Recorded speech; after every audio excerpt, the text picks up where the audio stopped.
All right, today we have a major guest, not just because it's my favorite team, but I've been trying to get this guy for about 6 months, and we've finally been able to secure the bag. I have Aron Cohen. He is the creator of Lakers All Day Everday. How you doing today, bro? Hey, thanks, man. Sorry it took so long to get on, but I'm happy I'm here and No, let's chop it up. I'm really happy you're finally here. I'm just I'm just really excited about this, not just because it's the Lakers, but it's just gonna be a fun time. So my first question for you: when and why did you start Lakers All Day Every Day? Yeah, so I've been a fan of the Lakers my whole life, and I started the page when I was 14 years old in 2013. I'm currently 21, but yeah, when I made the page, it was in between middle school and high school. I just graduated from middle school, and it was in the summer in August. We were about to start ninth grade, and the summer was pretty boring. I was like, I mean, the Lakers weren't doing that well. Obviously, they still had Kobe. It was like one of his last years, and Mm-hmm. um, I was like, Instagram's this new platform that people are starting to like make money off of. Obviously, it wasn't what it was now. Yeah, There was no influencers. There was no one with a million followers. It was a very new platform, and I just decided to make a page with no real expectations because, like I said, I was really young, hadn't really made real money at the time. I was just a student going into high school, and I just made it just because I love the Lakers so much. mm-hmm. uh, yeah, I mean, it kind of just took off with being dedicated and consistent because that's the number one thing. Like people will make a fan page or they'll make anything, an Instagram page or Twitch, they'll make YouTube and they won't see instant results and they'll just quit. So the ones that actually are consistent and dedicated are the ones that you see will obviously have a lot of followers at this point. For sure. So I know you've had internships at ESPN. You talked about you posted on your Instagram. How have you turned from what you started as a fan account at 13 to really like a job for you?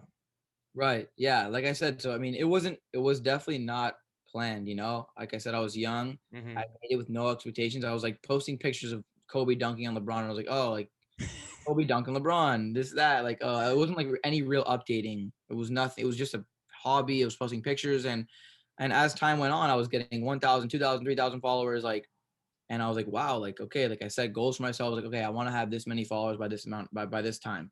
And over time, I just kept growing and growing. And I had some players follow me. I had some celebrities, some analysts. Like that really motivated me. I was like, okay, like I'm getting recognized. Why not keep going? Obviously, no money was made at the point. I didn't make money until a couple years in because I wasn't focused on that. Yeah. I was a young kid. And yeah, so I kept growing and a couple years passed and I started having like 50,000, 60,000 followers and I started really making the page a priority in my life. Like obviously when I made it, it was not a priority. But as time went on, I was like, okay, I'm spending a lot of time, like a couple hours a day, like getting followers, seeing what I can do to what I can do to just, I mean, get more engagement, more comments, more followers. And um, I trained myself and I did a lot of studying, a lot of research on how to just do all that, to Mm-hmm. get bigger and how to turn it into a career. And then I think I was 17, I got my first opportunity. It was with Adidas where it was a small project. It wasn't like a full time. It was just a seasonal project in the winter where they wanted to test the Instagram market and see if it was worth putting money towards just a Instagram budget, like where they have a product and they want to market it just to Instagram, nothing Mm-hmm. else. And I came in with a plan. Like I presented a PowerPoint and I said, like, this is my plan. I'm gonna go out, reach out to these influencers, get their rates, come back with a budget. And I was like, you guys don't need to do anything. Just give me the product. I'll go out with my friends. I'll shoot content. So they liked it. I mean, they kind of took a chance on me. They knew I was young and didn't have that much experience, but Yeah. it did really well. And from there, after that, I got a full time role at a company called Q4 Sports, which was a startup NBA shoe brand where they had like 6 or 7 endorsed NBA athletes wearing their shoes on the court. And my job there was like a much bigger role. Again, like they knew I didn't have much experience, but they wanted to take a chance on me, and they told me like it's really like a free flowing position, like where no one's gonna be on top of you. It's all you. Like you decide what you want to do. Like we trust you with everything you want. So my role there was just to post every day. Like I created all their socials from scratch, like on Facebook, Instagram, Twitter, YouTube, and I was kind of overseeing all that. Where I would come up with strategies to grow. I would use our assets to push products and stuff like that. So I was there for 2 years, and that was really like my biggest experience of, all right, like this is something that I definitely want to do in the future. Because I spent 2 years there, and I was just the head. Like no one was really telling me what to do there. So I did that. Then I got to USC a couple of years ago, but I think probably close to 2 years now. And I left Q4 to join the USC social team where Hmm.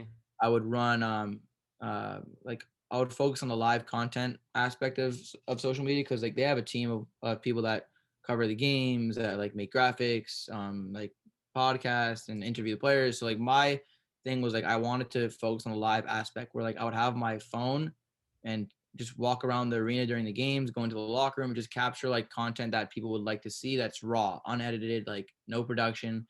And that was really, really fun because that's something that I wanted to do for the Lakers. So I got to do that exact thing I wanted to do for USC, which obviously I love because I go there. Um, so I did that. And then I also took on an internship with Bleacher Report where my job was to basically get everyone on campus involved. So that meant hosting like pop-up events on campus where I would like have like an activity people that can take part in, and I would hand out swag and like merch and everything if they were able to answer questions or complete an activity. I would go into classrooms and present PowerPoints on like why, on what's going on with Bleach Report and the new features they're rolling out, and just getting everyone involved. So I did that. And the way I got that was they actually reached out to me and recruited me because they saw that I had my Laker page, so it came directly through my Laker page, just like the other two opportunities. Because like that Oh, was wow. for Adidas, that was the only thing that I had to show for it. I was like, I had this Laker page. And then for Q4, I was like, yeah, I had this Laker page, but I had this small project with Adidas, which is also good. But like, again, everything, including ESPN, which I can get into, all stemmed from my Laker page, which is crazy to think about because, like I said in the beginning, I never even had expectations for the page. I just made it to make it. I wasn't Yeah. like, okay, I'm sitting down, I'm going to make this page and I'm going to eventually make it here. It all happened as it happened. So yeah, after those two positions, um, that was only for one semester. My Bleacher Report job, my USC job, like kind of fizzled out because of COVID. So like there's no real like social media going on Hmm. for USC. But then I got an internship at ESPN, which was kind of my goal. Since really had expectations for the page. Like once I made the page and I realized, okay, this is something that I can definitely pursue. I was like, I want to work at ESPN. Like that's the top level of what I'm trying to do with sports reporting and media.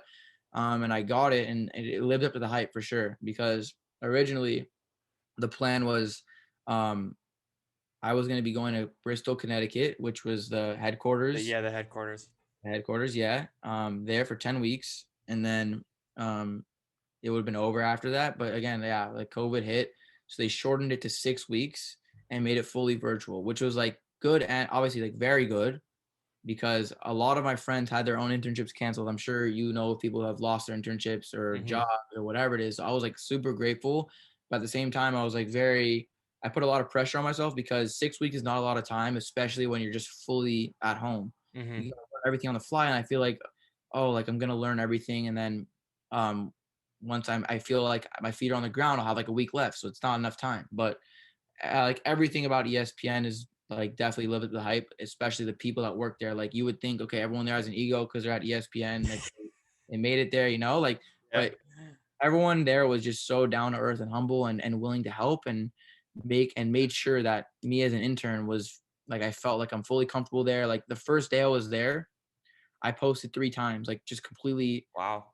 like it wasn't like any other person's idea. It was just like, what do you have on your mind right now? And it was actually the day after Mahomes signed his like really fat extension with the With the with the Chiefs. right. So what I did was it was a 10-year deal. So I was like, okay, let's go back 10 years in time and see what the world was looking like. So for example, like Uber was 1 years old. LeBron made his announcement to join the Heat. Like just like I made a post like that and did really well. And then again, 2 other times that day I posted like the first day it was like, wow, like, okay, we're not going to waste any time getting acclimated. Like we're going to go straight in. So like ESPN was great, was really great. And yeah, I know that was, that was a long answer. I got carried away and like, No, I it's know all good. Yeah.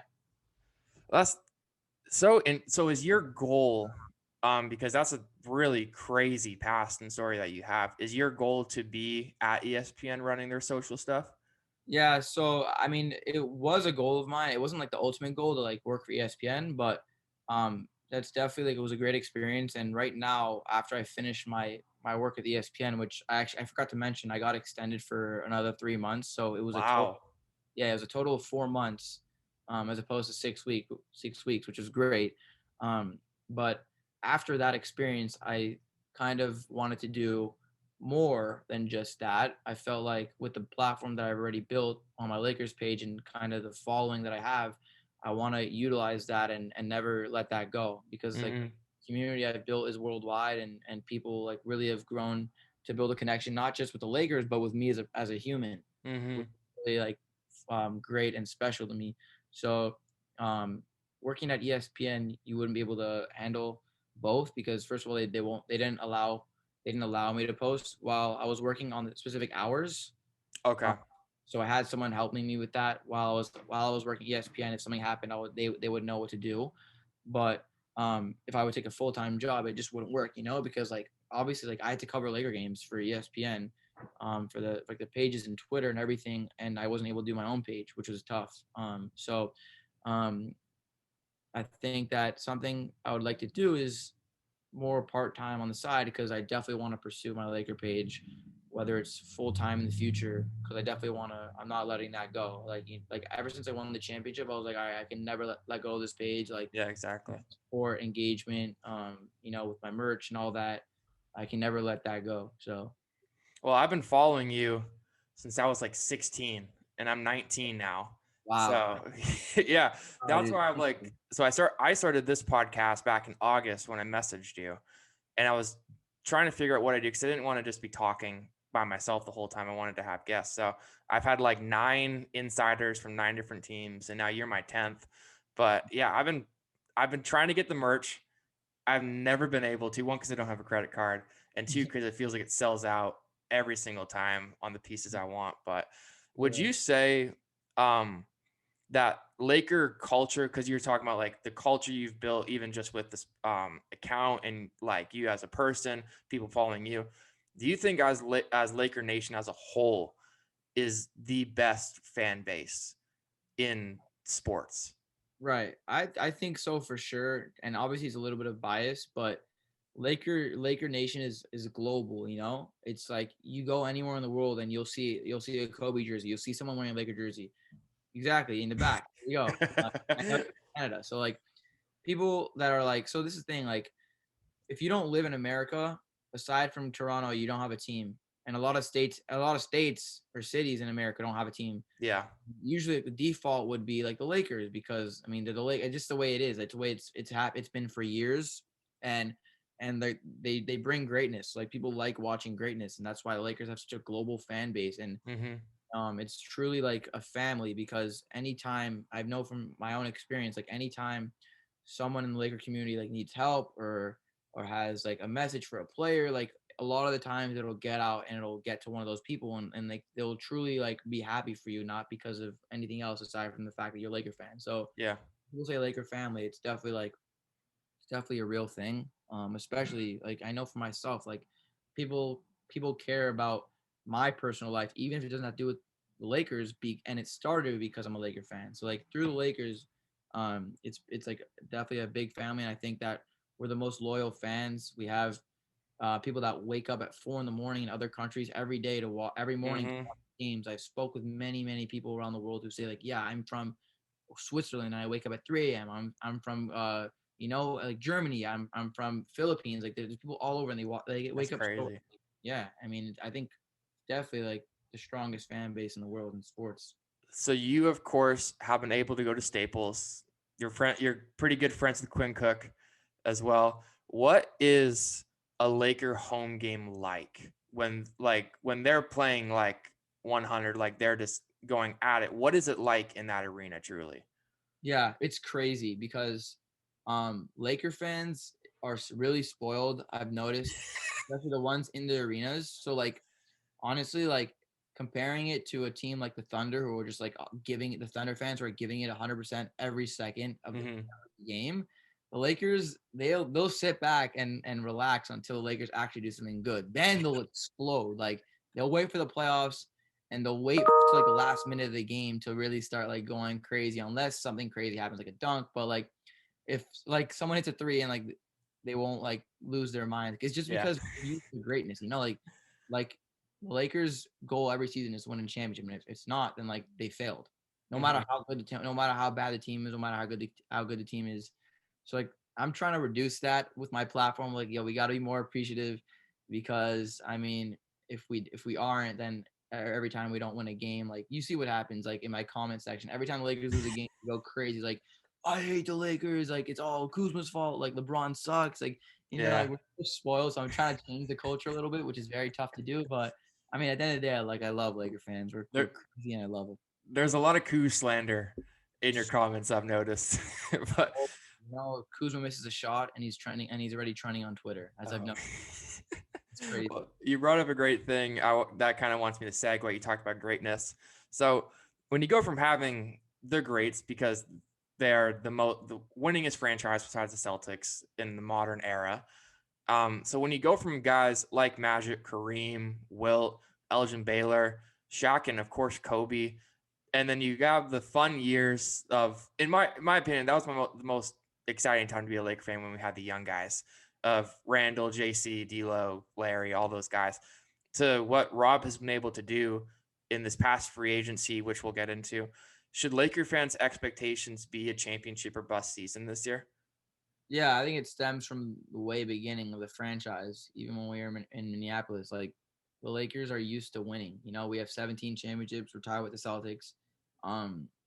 And anytime the Lakers don't impress, people are going to be like, all right, this is a bust, because the Lakers are not just like any other franchise. Like you said, if you named all those stars, we're used to it. You get used to things. So like with those years with Randall, Clarkson, like all those guys, D'Lo, Larry Nance, like those guys were obviously exciting, but at the end of the day, we weren't winning games. Like we weren't winning games, and it was very frustrating. But it obviously ended up paying off in the end with AD. We were able to trade, but those years were fun. But like winning 17 games is not fun to watch. Like it's not.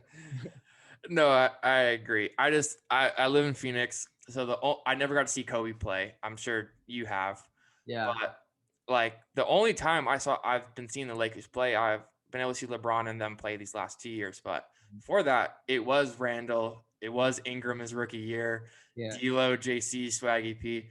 So it was exciting for me to go to those games, because the whole Suns arena would be in Laker purple and gold. Yeah. I'm sorry to cut you off, but I've been to a couple Suns games because I've been out to Phoenix a couple times, and there are a lot of Laker fans, and those guys are like those guys that you were talking about are fun to watch. They are fun, but they just don't win games. You know, like they do crazy, like spin like 360 layup. He'll shoot it without looking at it, looking at it go in. Like they'll do crazy things, but at the end of the day, like they weren't winning games. Yeah, but back to my question: do you think it is a championship or bust season with the guys we have brought in with this offseason as well? Yeah, I mean, first of all, yes, any year is a championship or bust, but especially since the Lakers won last year, and the fact that we got better, it's like even more so. There's more pressure. Like you got to defend. Like you won the championship and you got better, you have to win. It doesn't matter who else got better. It doesn't matter about the Nets. It doesn't matter about anyone else.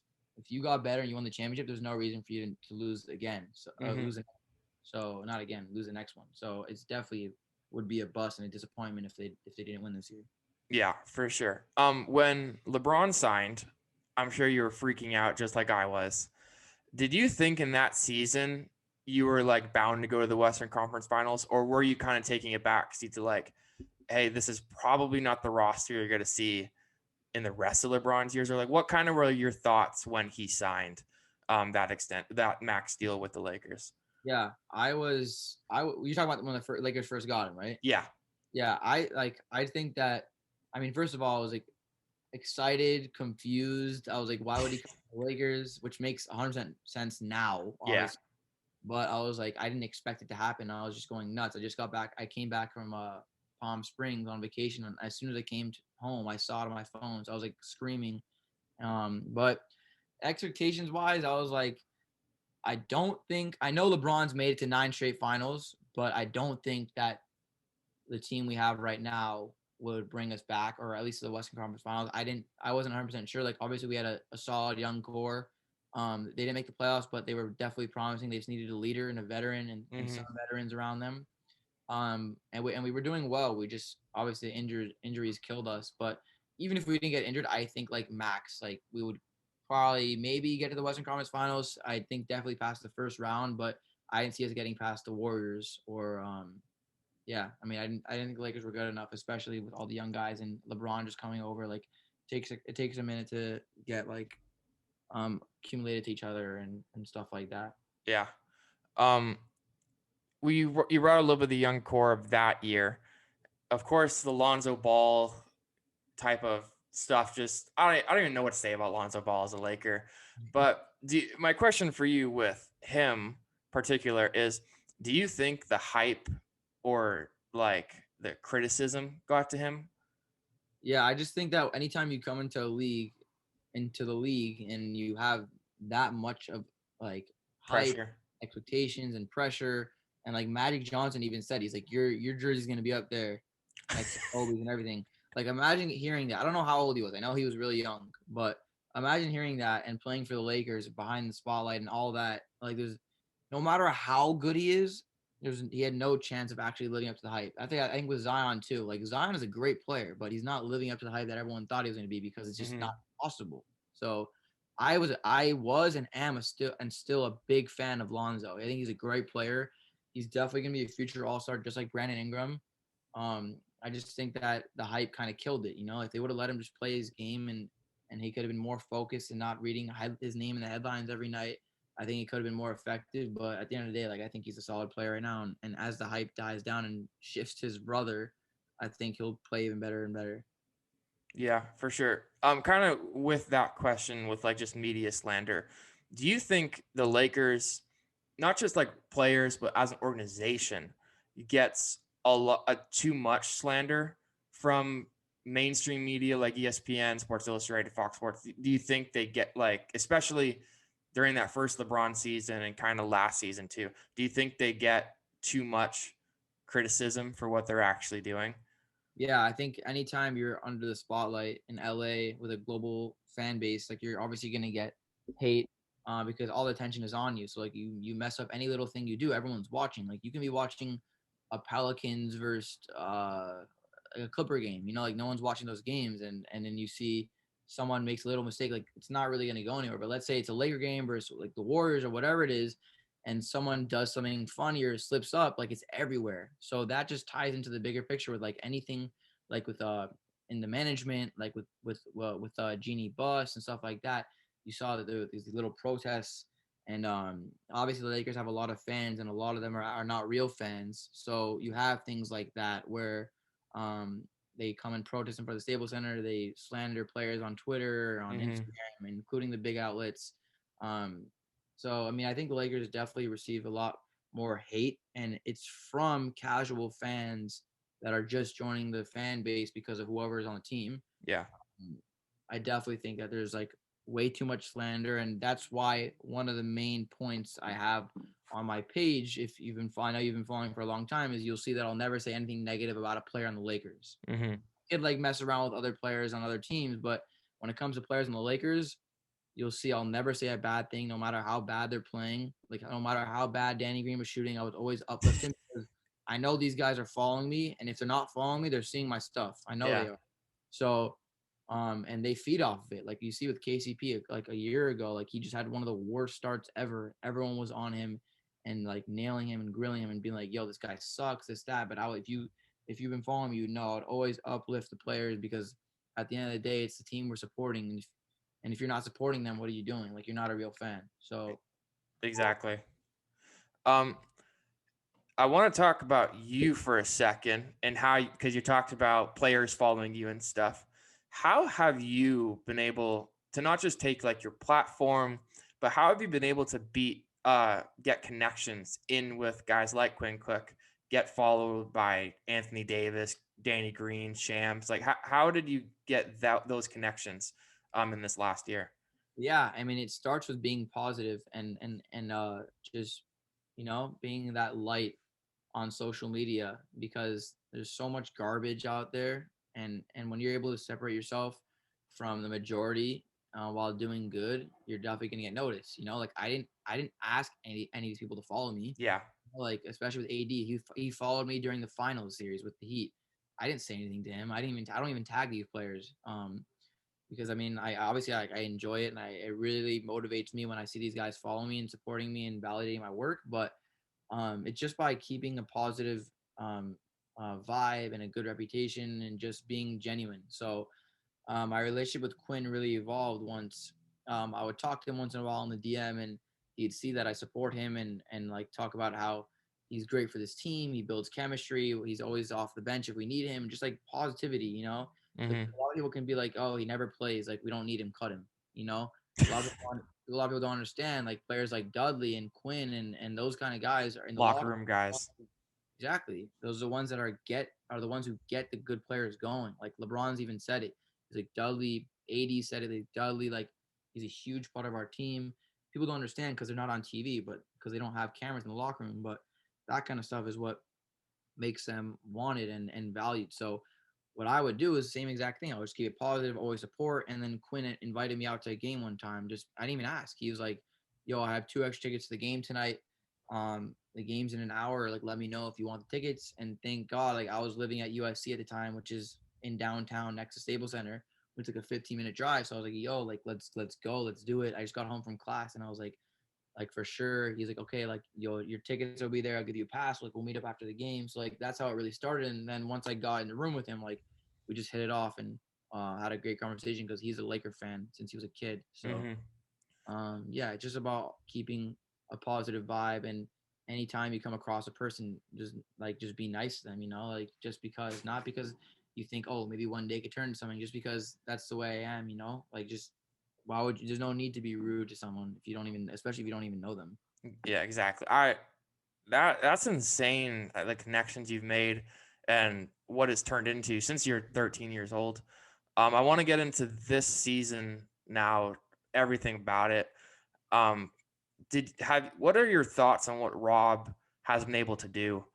Like even just starting from like when Magic was president, getting LeBron, and then he leaves suddenly in that awkward press conference on the last game of the Yeah. season, and then like Rob's taking full force of this. I want to get to Vogel too, but what have you thought of what Rob's been able to do this last 2 off seasons? Yeah, I mean, he took a team that didn't even make the playoffs and orchestrated it into a championship team, um, basically from like scratch, because like they drafted all those players that they traded for AD.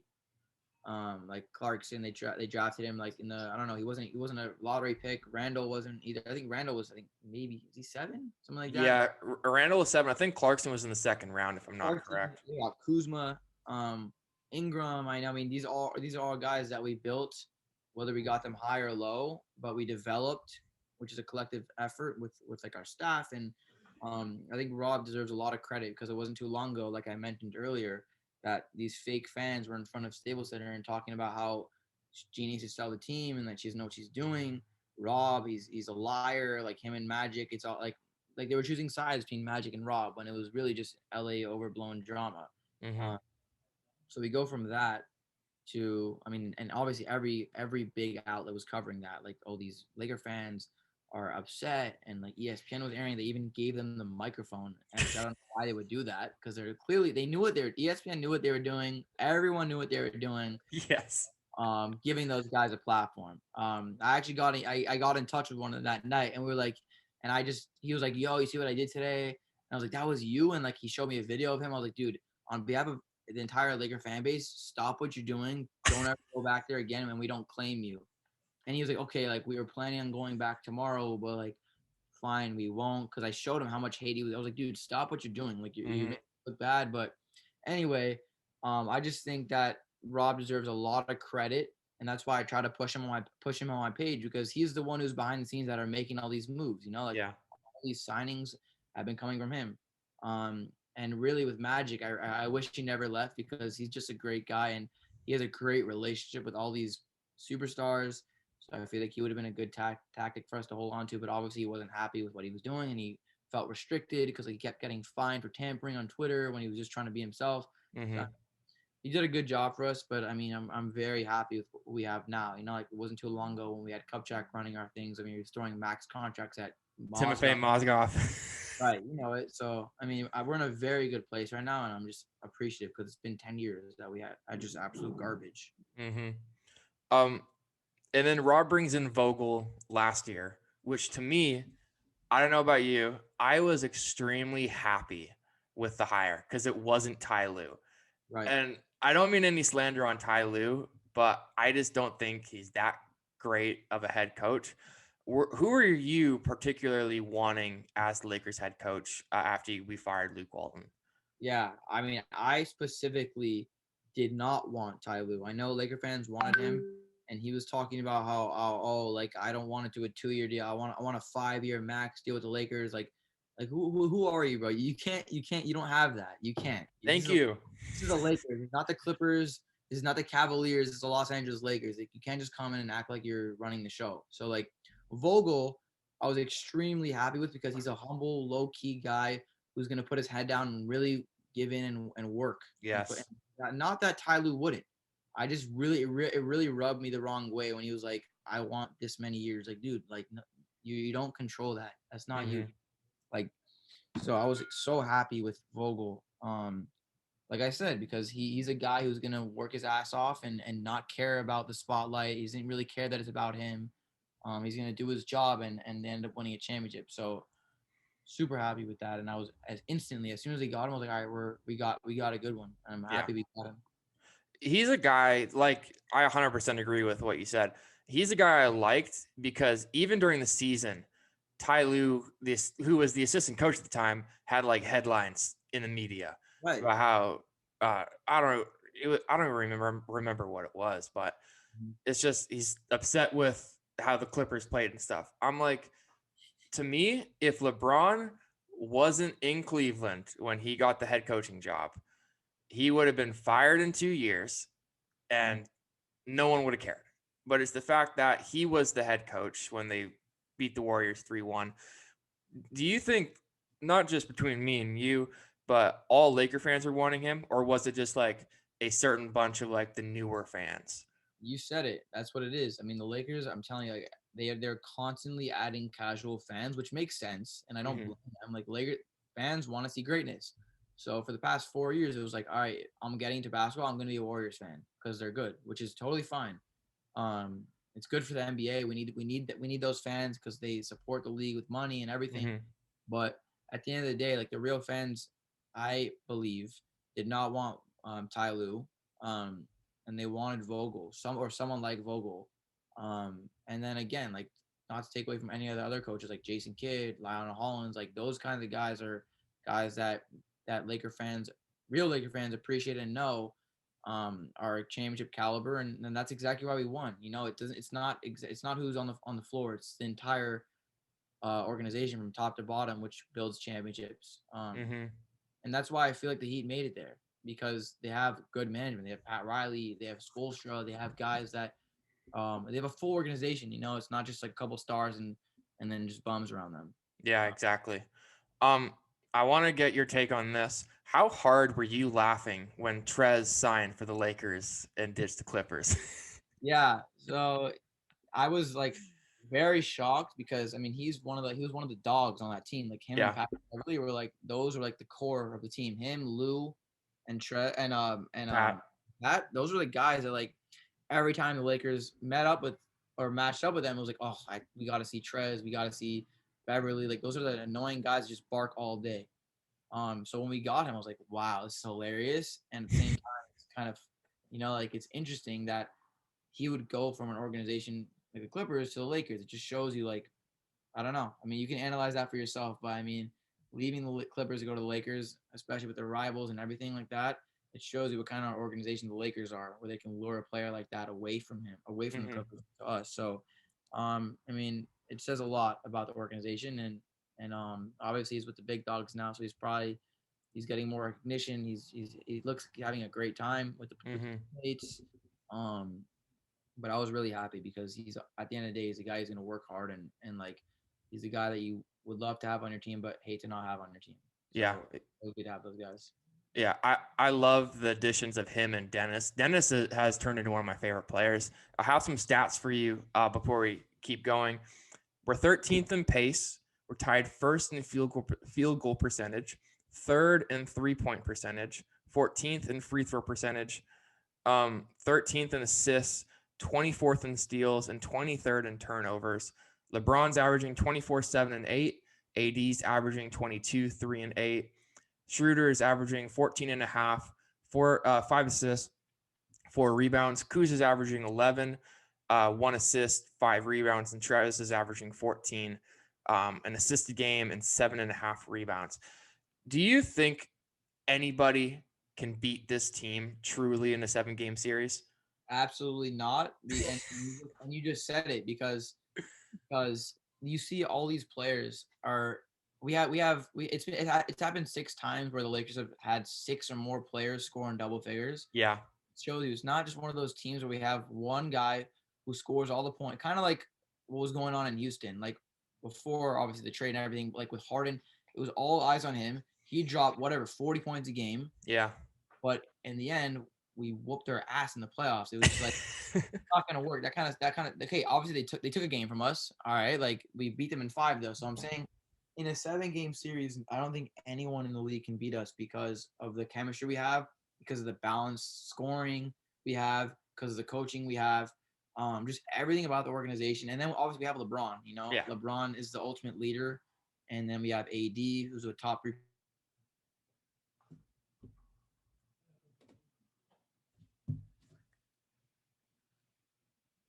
But we're at a point where we're at our peak. We're like, we're at the top right now, and I don't think we're going down for a while, especially with all the new acquisitions we got. I think we're in really good hands. Yeah, I would agree. I think Brooklyn I'm iffy about. I was surprised by the trade. I did an episode about it. I think Indiana won the trade completely with getting LeVert and giving up Oladipo. But you talked about we lost 1 game in each series, I believe, before the finals.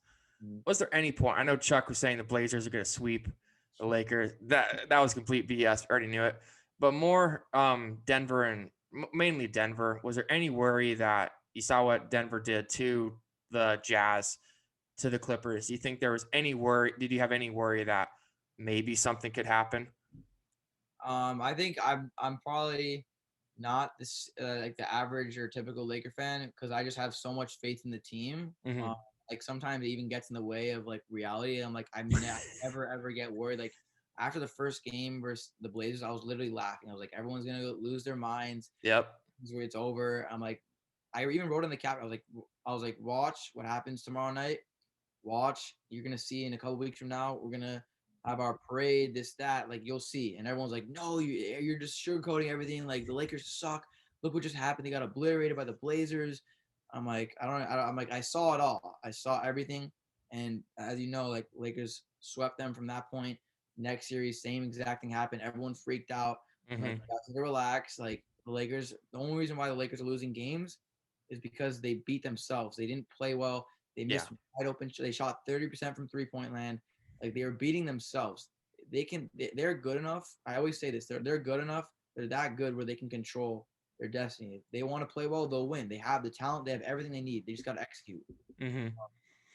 So I mean, I wasn't worried at all. The only time I was worried, a little bit, is when I went to Game 6 of the NBA Finals when they forced a Game 6, and I was like, okay, like they started off, they were down by like 5 or 6. I'm like, okay, this like blows into like a lead, then like, okay, then I'll be a little worried. I was thinking about it, but then like obviously Lakers took over but I had a DJ gig that night. I was so pissed about it because I was like, I need to watch at least some, and I think my gig was like an hour long. I was like, I need to watch at least some portion of it.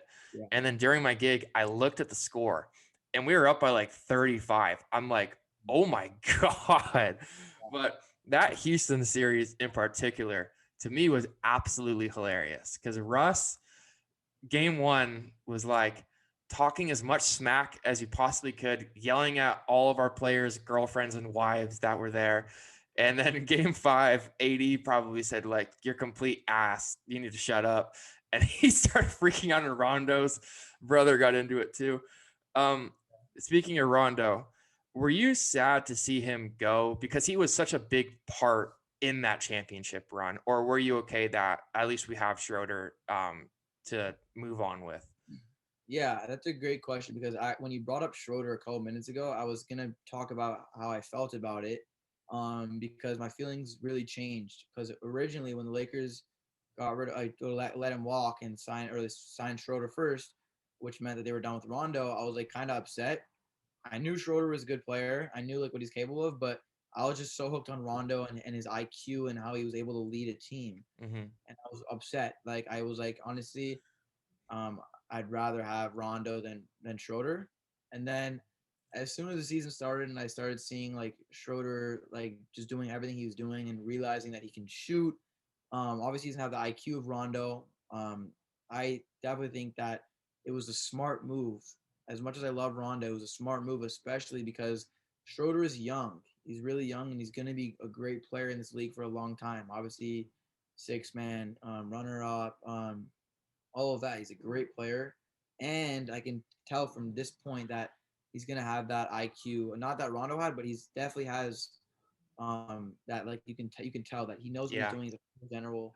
So I think we won that. It wasn't a trade, but we won that like signing a who over who. So Uh-huh. I'm happy with Schroeder for sure.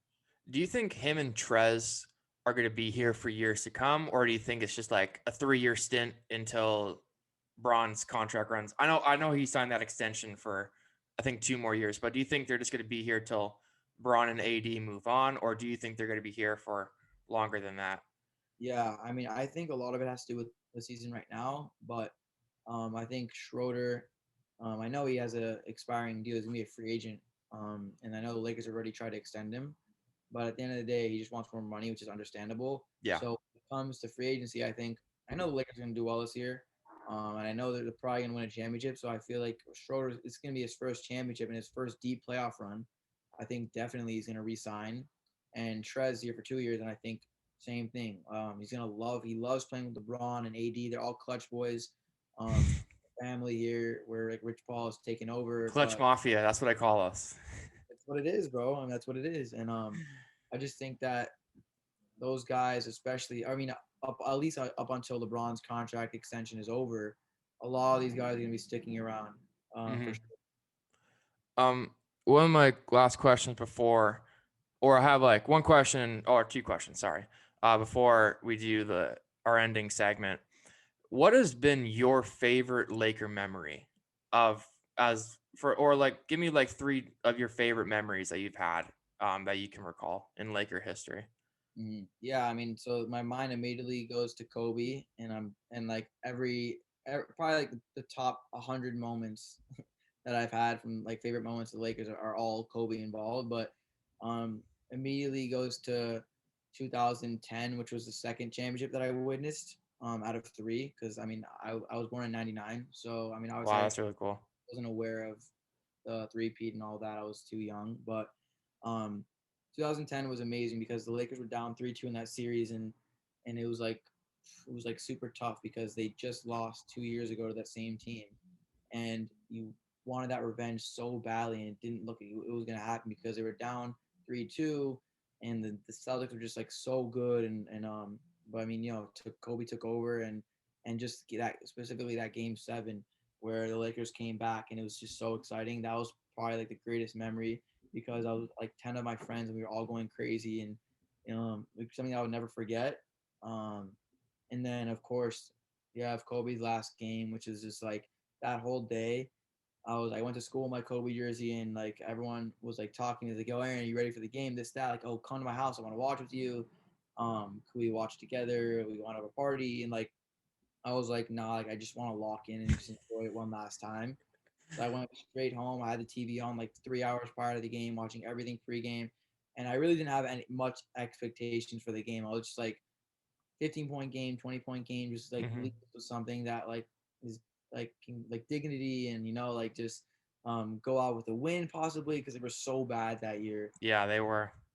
But and just the way that he went out was just like so Kobe like. It was like, of course he was gonna drop 60 in his last game, and of course they were gonna come back and win the game. Like everything happened. It was just so storybook, which is hard to believe. At the same time, if you watch Kobe for that long, you would know like that's Kobe, and that was just like one of the greatest moments. It was like super emotional night because I was just like screaming the whole time, and then as soon as he like put his hand up and he checked out and he hugged Byron Scott, I just lost it. I was like Hmm. crying.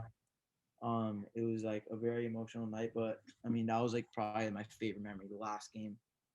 Besides that, That 60-point game to me was the most gangster thing you could do to yeah, end a career in any, like, I don't think any professional athlete will ever be able to do anything like that, including LeBron, yeah, Tom Brady, even Mahomes, guys like that. There's yeah, never going to be anybody um, that can do that and have the impact that he's had right. on a sport. But if you don't mind me asking, how much of an impact did Kobe truly have on your life, especially as a diehard Laker fan? Yeah, I mean he was everything for me, especially because but long before my Laker page, like he's the guy that would get me through the day. Where like I'm at school and like I'm not into my studies. I don't want to hear about this. I don't care about that. I got in a fight with someone. I'm stressed out. I would always know that I'm going home after school and get my homework done and sit down in front of the TV for 3 hours just to watch Kobe like just do what he did every time there was a game and just amazed me. And I would go to bed with a legit smile on my face. And it's like that was the thing. Like he just made me so happy. Like people think that oh he's good this that it's fun to watch him. Okay, and then after the game you just carry on. Like with me, like that was like that carried on into whatever else I was doing. Like if Kobe played well, if Kobe did something crazy, it would lighten me up for the next couple of days. And he and then moving on to like his mentality, just the way he approached everything. It wasn't even just basketball. It was the way he approached work, family, um, relationships. Like everything he did was 110%. And I kind of apply that to my life even after he's gone. Like everything I do is just with 110% because that's who I was looking up to when I was young, and that's kind of how I was molded. Hmm. I owe a lot to him, and unfortunately, I never got to meet him and thank him. But I mean, like I hope I'm like like making him proud and stuff like that. But that's why I feel like so close to him because he like meant so much to my life. Hmm. I remember exactly where I was when it happened. I was at church running my church's merch store, and I looked at my phone, and it was your post that I Mhm. saw. And I Yeah, was like, what on earth? And yeah, then I looked up everything. I left straight to home right away. And I called my dad away. I'm like, Kobe died. He's like, who? I'm like, Kobe, dad. He's like, you're kidding, right? And I don't want to get into that because I know it might be a sensitive spot for you. But yeah, um, the last thing I'll say about it, I was so surprised at the outpouring, especially in LA, like all the memorials at the arena and stuff. It was truly incredible to see what it was like, what it's like in Lake. That to me, that's what Laker Nation is yeah, right there. Like you're talking about earlier, the outpouring of people checking on you and stuff. That right. was one of the coolest things I've been able to see. Yeah, I mean, I was there. I mean, I went to Staples Center the day it happened, and I know you said you're surprised, but me just knowing and like living and breathing and dying Lakers since I was a kid, I knew this was gonna happen. I knew that. I mean, there's gonna be worldwide support and Hmm. everyone grieving. And, like it was like the buses had Rip Kobe on them. Like everything was Kobe for like a month. Um, and it's still going now. Like I just got back from Miami and I was literally just driving in one of the neighborhoods and I see a humongous Kobe mural. Like he's everywhere. And yeah, it was like a really like probably the worst day of my life, and it was just um, the reason why um it brought us all closer is because of how much everyone cared about each other. Like I'm Hmm. sure to be in touch. My initial thought was like, yo, like I need to take a break. Like I can't be on. I don't want to post. I don't even want to do anything for months. I just want to like be by myself and like grieve and just I don't want to talk to anyone. And I even said that. I put it up and like, yo, I'm taking a break. Like I can't do this. Like I need to be alone. And then like I got like like a ton of people is messaging me and be like, yo, like this is how we got to do it together. Um, I know it just happened this morning, but like the way to get through this is together. We're lucky that we have like a Laker family, and the amount of like I got thousands and thousands of messages and Wow. stats and texts and calls, which made it easier. But that really like brought me so close, and I still get DMs at now with people just being like, "Yo, like I was honestly just thinking, like I want to thank you so much for helping me get through that time. I know it happened around a year ago, but I want to thank you because it was so hard, and like I'm just happy that I was able to do it with everyone else because that like brought us all closer together. That's really cool to see that type of outpouring, especially to you too. My last question before we get into this game I do. You were one of the guys to be posting Kawhi a lot with the Lakers. Were you hoping he would come to the Lakers, or were you like, we got LeBron and AD, no one can beat us? Mm. Yeah, I mean, obviously, like every other Laker fan, I don't know. I mean, me personally, and the majority of Laker fans definitely wanted him to come because anytime you have a chance at acquiring another superstar, you're gonna want like you think you'll obviously he's gonna make you better. Obviously, you want to get him. So I mean, I had my hopes up. I was like, yeah, why would he not? Why wouldn't he come? You know, like why wouldn't he join LeBron and AD and like just form the super team? Like that's gonna be so fun. We'll win for the next 5, 6 years. And then obviously as soon as he signed with the Clippers, I was like, all right, like you've turned into the biggest villain, you and Paul George, like teaming up. Now on it's slander only on Kawhi and Paul, like and all that, and like that kind of created the big, like it reignited The rivalry. rivalry because the Lakers. I would never say the Lakers were irrelevant because they'll never be irrelevant no matter how. 100% agree. But yeah, but I mean, it put us in a contention again for a title with the Clippers as well. So, it's been great, and like obviously like I wanted Kawhi, but it didn't happen. But look what just happened a couple months ago, they won the championship, and they didn't even make it out of the second round. So I mean, Exactly. I'll tell you a quick story about that. I was with my girlfriend's family in a town called Sedona in Arizona. We're on a like little weekend getaway, and if your post kept coming up on my feed, and my girlfriend's like, "What the heck is going on?" I'm like, "There's a really good basketball player named Kawhi Leonard," and she knew about him because he watched the finals, and I was actually really happy the Raptors won, being from Canada, but I was like, "There's rumors of him coming to the Lakers." I was like, I really want him. I think it'd be over the top, super team, greatest team ever. And my girlfriend's dad, like, what do you think realistically is going to happen? I'm like, he's probably going to go to the Clippers and he's going to announce it at like 3 a.m. And of course, that night, it was so funny. That night, I get back to my house. I'm playing 2K, or I was watching the end of the Knicks Pelicans Summer League game. And then, of course, the earthquake happens. And then I get my look at my phone, and it's Kawhi Leonard goes to Clippers. I'm like, it was like 11 o'clock yeah, this time, which is like 3 in the morning East Coast.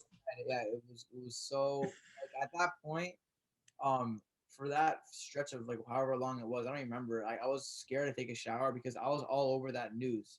I was like, um, I need to be the first one. For, like it becomes the Lakers. Like I didn't want to take a shower. I didn't want to go on a hike. No service. I don't want to do anything. So like I was a slave to my phone for like 4 or 5 days, and it was just like crazy because I was like ready to go to bed. I was like, all right, like we're done with Kawhi watch for the day. Like I'm just gonna go to bed. And like as soon as I'm about to go to bed, I see it's like 10 o'clock, like a little past 10, and I'm like, he's talking with the Los Angeles Clippers. I'm like, no, you're kidding. And then like 2 minutes later, Paul George. I'm like, what just happened? But I mean, again, bro, we're champions. They're not. Exactly. I'm trying. Um, Before I let you go, I do this game with every single one of my guests called Who Are You Better Than?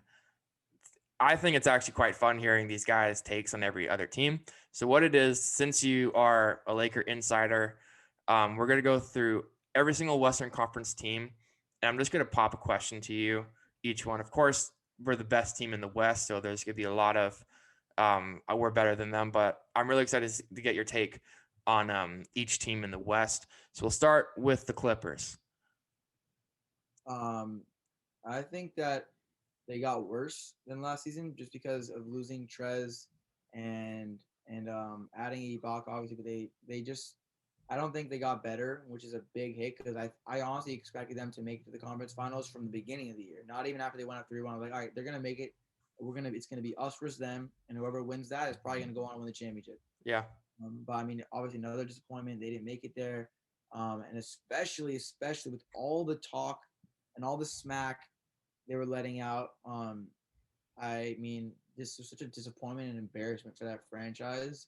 But I mean, talking about this year, I don't even think, I think they got worse, like I said. And I think that if we met them in the conference finals, I'll be generously speaking, I would say, okay, maybe 6 games. But if I'd put money on it, I'll say 5 games. I know they beat us an opening night, but I mean, who cares? You know, like Exactly.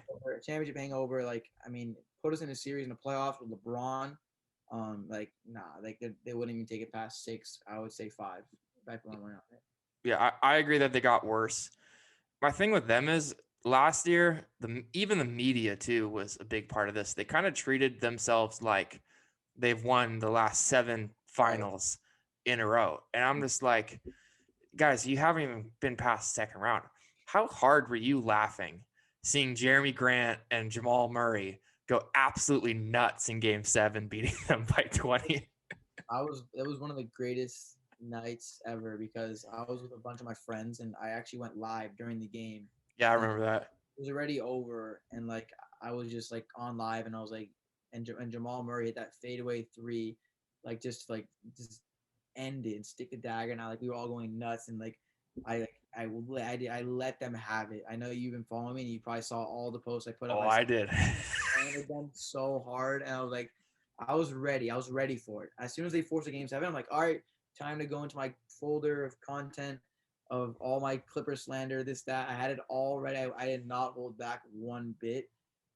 It was like a great night, and I talked to Quinn that night, and he was like, I was like, oh, did you guys watch it as a team? And he's like, no, it was actually me, Dudley, and AD in LeBron's room, and we just watched it, and we were just literally like, we were just laughing our asses off. They were drinking wine, they were having a good time, and like just laughing. And I heard especially Braun. Braun was laughing the most about just. Oh my, that's Oh, so funny. I love that you have like an in with the Lakers too, so you can hear these stories. I was listening to a podcast with Jared Dudley on it, and he was talking about Dwight Howard. He's like I guess Dwight Howard was like the most interesting person on that team, and he's from Atlanta, so I guess he has like his huge house in Atlanta. And Dwight invited Jared over to come see his snake tanks that he had, and Dudley was like, "How many snakes do you have?" And Dwight like casually says, "I have 27 snakes in my house." And yeah, Dudley was like, "Hell no, I am not coming there." yeah, But I remember that. next team up is Utah. I mean, like, I feel like, honestly speaking, in the entire Western Conference, I think either the Nuggets or the Clippers have the best chance of beating us. But again, like, I just don't think they even have a chance. So like, if we talk about the Jazz, I just think they don't have enough. They don't have that Yeah. star. They have Donovan, they have Gobert, but they just don't have enough to even, make it to the Lakers. Yeah, really no one can make it to the Lakers. I just want to hear your thoughts on these teams. Yeah. What do you think? We'll go through every single team still, but what do you think a team like Portland or Utah or even Dallas has to do to make it to that level the Lakers are, or maybe just like that level of the Clippers and Nuggets? Yeah. I just think that what the Lakers have built takes years to do. You can't just become good by signing one good player. It takes a whole team. It takes an organization. It takes a Mm-hmm. coaching to be able to make it there. So I just think that none of these teams are far enough down the process of becoming a championship team to compete with the Lakers. So like if you talk about the Jazz, like they have their stars, they have like a solid coach, but they don't have, they just don't have they don't have a star power. I mean, for them specifically, they don't have like that wow star. Like the Clippers, they have Paul George and Kawhi, like they have some stars, but I just don't think they have the organization. They don't have the right parts around it Yeah. to compete with the Lakers. But yeah, I mean the Jazz, same thing, and that goes for Dallas too. Like Dallas, they have a couple. Like Luka is a wow player. Um, he is. And like Porzingis is an all star, obviously, but I just don't think that. Again, they don't have the right pieces around them. They don't have what it takes to compete with what the Lakers have worked hard to build. Yeah. Like, that goes for every other team in the Western Conference and the league. Yeah, I'd agree. Next team up is Phoenix. Phoenix, yeah, I'm honestly happy for them because they've just been so bad for so long. I remember playing them in the playoffs in like 2009, 2008. Like, and like it's just good to see them like playing well again. But at the end of the day, like Booker and CP3 are not enough. Aiden just not enough to even. I think that my prediction would be like maybe they'll squeeze in a number 8, 7, maybe 6, but probably like closer to the bottom. Why? What do you think? Whoa, that from people I've heard and guys I've had on, everyone's very high on Phoenix. So they could be a top. I think they're going to be a top 4 team in the West. I was going to say I could see them sneaking into the Western Conference Finals. Oh, really? You've heard that, or you're just saying that? I've heard a bit from like Bill Simmons, Ryan Russillo, and I think that too. I've of course am able to watch a ton of their games since I live in Phoenix. But Monty's a great coach. His son goes to my brother's school, and he's a really good guy. And Chris Paul was the perfect point guard for that system, in my opinion. I know it would have been great to see him in the Lakers, but when they got Schroeder and the signings of Trez and Mark and guys like that, I was like, there's no way they're getting him, especially with that salary. But I Yeah. mean, I truly think the Suns are better than the Clippers, in my opinion. I mean, yeah, I hate to bash on your team, but Oh, they're not my team. I'm a Laker fan, yeah, do you or are. die. Well, I mean, yeah, your city, but Yeah. no, of course. But I mean, I don't think that they have what it takes. Again, like Chris Paul took the Rockets to 7, which was insane. Monty Williams is probably one of the best coaches in the game, as just the way he's able to mold the team together, the way they went 8-0 in the bubble, just like Mm-hmm. doing things that they weren't supposed to be doing. I think he's a great coach, and I think that they have a great group of young guys. I just think that They need experience. they need experience. They got their veteran. They got Chris Paul, like the ultimate leader. I put him up with LeBron in terms of his leadership because he knows he has that IQ. He's been in the league, but I just think that they're not there yet. I don't think I'd be surprised if they get to the. First of all, I'd be surprised if they make it to a top 5 seed, and I'd be extremely surprised if they make it to the conference final. I don't think they get past the Clippers. That's just my opinion. Mm. I'm not saying that anyone else saying that. It's just my personal opinion. But I mean, obviously, if they do, it'd make me happy. Like Yeah. I'd like to see them succeed. Why not? Yeah. I'll go through kind of then 2 and 2 just to keep going a little bit faster. Next 2 up are Portland and San Antonio. Yeah, so I'm Portland is just a weird case because they have a great team. They made it to the Western Conference Finals a couple years ago, and then all of a sudden they just like stopped playing well. Like you look at their team on paper, like they're a good team. Mm-hmm. For some reason, I don't have the answer. Maybe you have the answer. I don't know why, but I don't know why they just don't perform well. Yeah, it's so weird because you're right. Dame is a top 3 point guard in the league. CJ is great. It's just, well, Nurk got injured again. He's out for 2 months with a broken hand. Yeah. So I'm like, would trading Nurk for maybe like Andre Drummond be better than Nurk? But again, I don't know. And with San Antonio's been on the top or at least in the playoffs for longer than I've been alive. So maybe they take a step back this year and go into the lottery, get another young guy. But it's just no one can stop the Lakers. It's just there's no one is going to beat. But do you think Portland has a chance to get to the Western Conference Finals this year, or should they just tank or tear it all apart because it's just been year after year of not making it to where they want to be?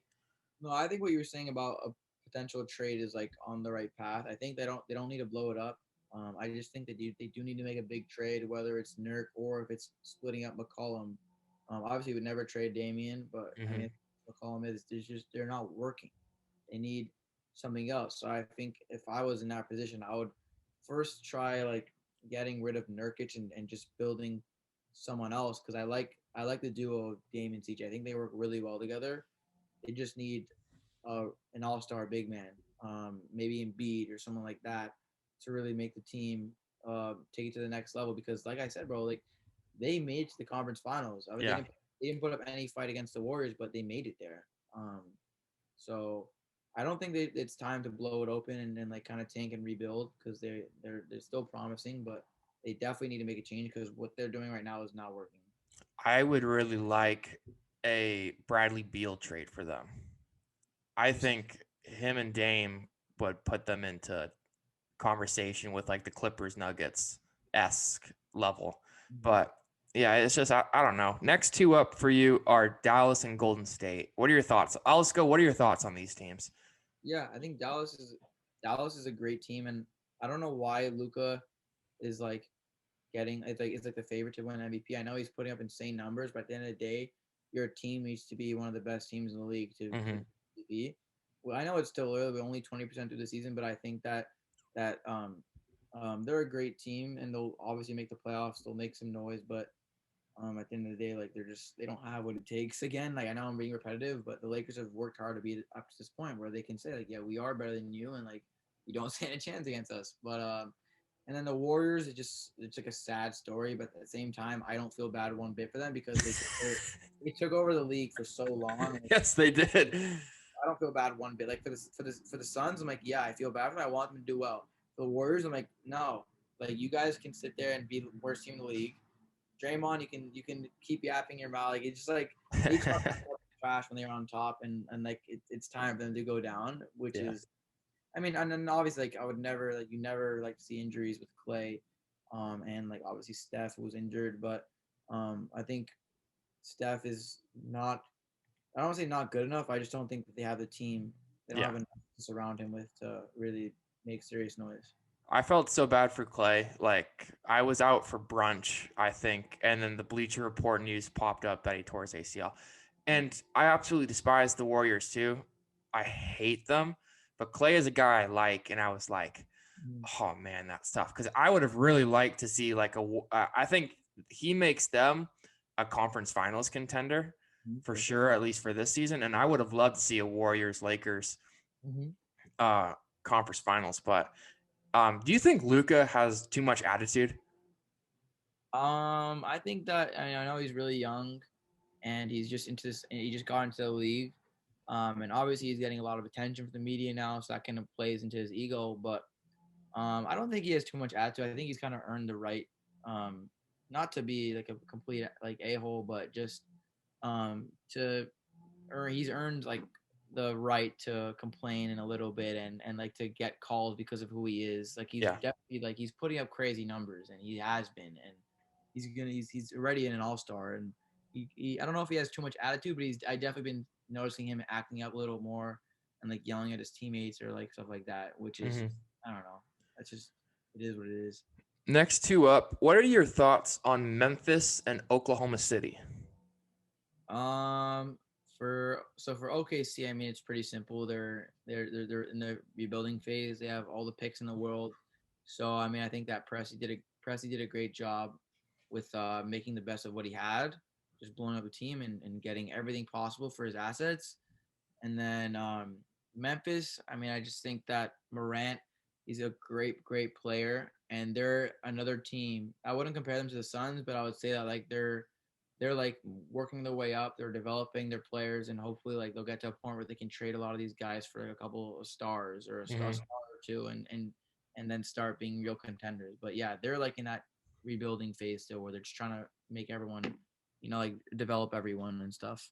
Yeah, I had one of my buddies runs a Memphis Insider account, and he was saying Ja's special. I agree. I think Ja is athletic, and that dunk he had last night or 2 nights ago on his first night back, I was like, he lost nothing in that ankle sprain. But it'll be really interesting to what Oklahoma City does too with all those picks if they go for a star or they just use all of them and have a completely new roster. But next two up are Denver and New Orleans. So for Denver, I think that they're a great team, a great regular season team that always impresses. I actually had them in my standings prediction for last year. I had them at number one ahead of the Lakers. It was like them, Lakers, Clippers, and the rest. I don't remember, but like I had high expectations for them because I know they do really well. They play really well in the regular season, and Mm-hmm. even though the Lakers series with them went to 5 games, they they put up a real fight. Like we had to hit a game winner with 80 had to hit a game winner for us to like give us Yeah, that lead series. But if that shot didn't go in, like that series is a whole different game. Is a whole different like series. for So sure. I think that Jokic lost more weight. Jokic got even better. Obviously, what Murray was doing in the playoffs last season was like unbelievable, and like we'll see if he can keep that up. But if they can do that, I think that they can meet us in the Western Conference Finals. I think that's their ceiling, though. They can make it there, but obviously they won't get past us. But that's a pretty high ceiling. Mm-hmm. And New Orleans too. Oh yeah, yeah. So New Orleans, I mean, they're another. They kind of remind me a lot of the Lakers a couple years ago, where they have like a lot of good young pieces, and they're just like they almost squeaked into the playoffs last season. But I just think that again, they have a couple years to go with developing their players. But I think that the roster they have as it stands now is a playoff roster that can make it one round, 2 rounds deep. Um, but yeah, again, they need that star, which they don't Mm-hmm. have.